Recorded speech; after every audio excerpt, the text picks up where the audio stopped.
Yeah. Oh no, this is tame. God. Yeah, that's true. We've had way worse than this. Oh. All right.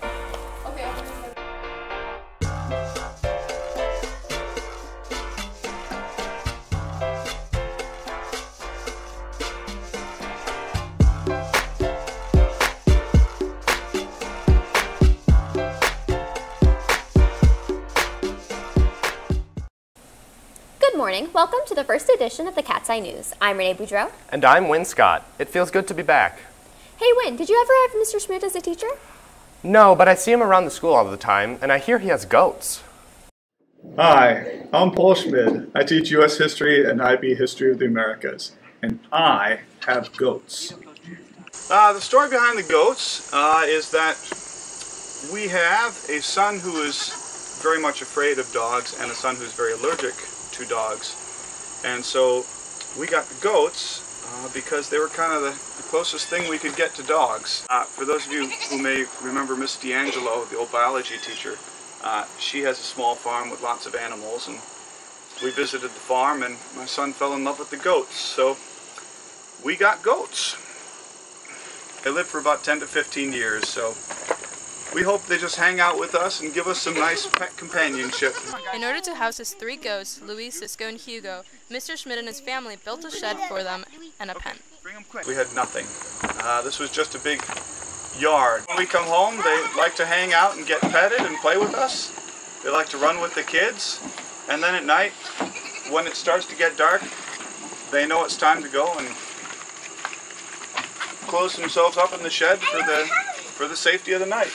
You know, all we do is feed them and clean them and keep the shed clean. Other than that, they're really pretty low maintenance. They do like their treats, though, which is why they're swarming me.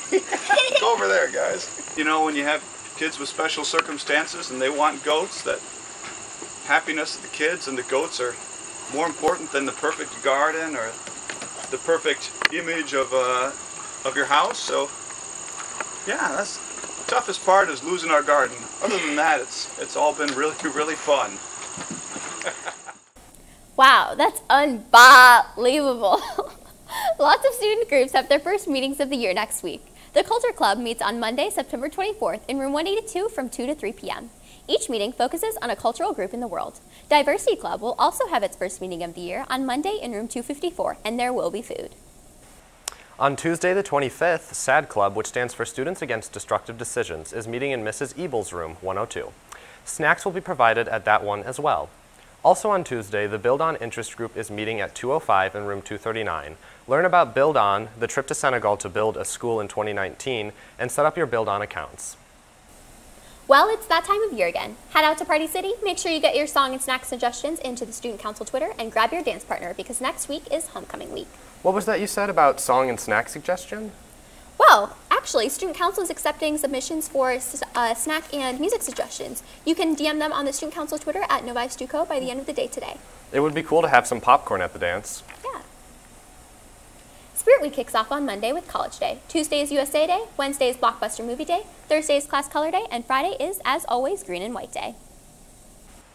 Are you feeling super spirited? Consider entering the yearbook's annual Mr. and Miss Spirit contest. Luckily for us, we happen to have reigning Miss Spirit Jill Harrington on our Cat's Eye News staff, and she's bringing you a few hot tips if you're looking to win. Hi, my name is Jill Harrington. I won Miss Spirit 2017, and I'm here to teach you how you can win this year.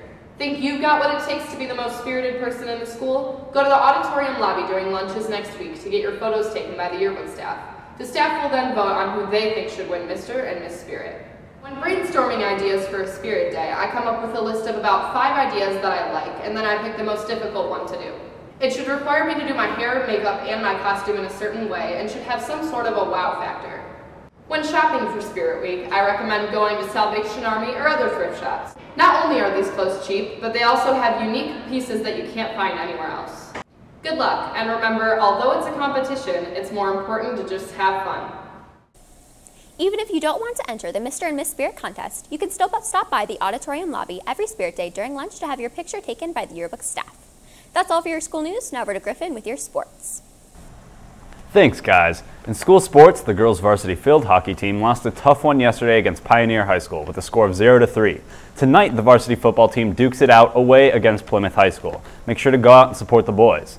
Tomorrow, girls' varsity volleyball has a tournament at home, girls' varsity golf has a tournament at Hudson Mills, and girls' varsity swimming has an invitational at Waterford Mott High School. National sports news, the Cleveland Browns beat the New York Jets and finally snapped a 635-day winless streak. First overall pick, Baker Mayfield out of Oklahoma, came into the game late in the first half and led the team to a promising victory. Let's take a moment of silence for the Jets fans. That's all for your sports. Now back to the desk. That's it for our first newscast. Make sure to tune in on Monday, same time, same place, for more Cat's Eye News. We'll have Spirit Week coverage for you and some other important stories as well, including our first Novi narrative about senior Julia Evans on Monday. Have a great weekend, Wildcats, and don't forget to go all out on Monday for College Day.